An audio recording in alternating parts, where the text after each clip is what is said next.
Hello friends, how are you today?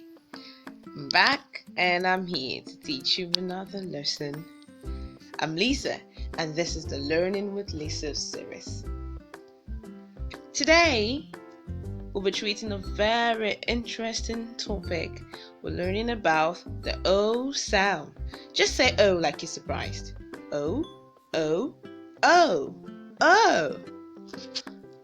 What spell letters will give us the O sound? Come along with me and let's find out more about this O sound. Okay, so the letters O, A will give you the sound O in coat, phone, and bloat. The letters O and magic E will say O in home, cold, and stone. O, W will also say O in flow, snow, and yellow.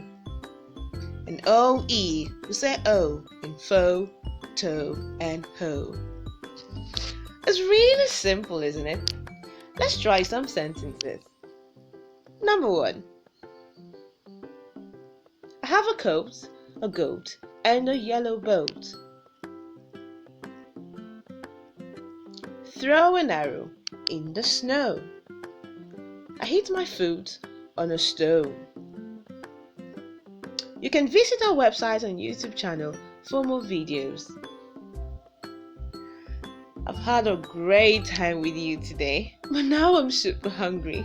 See you next time. Bye!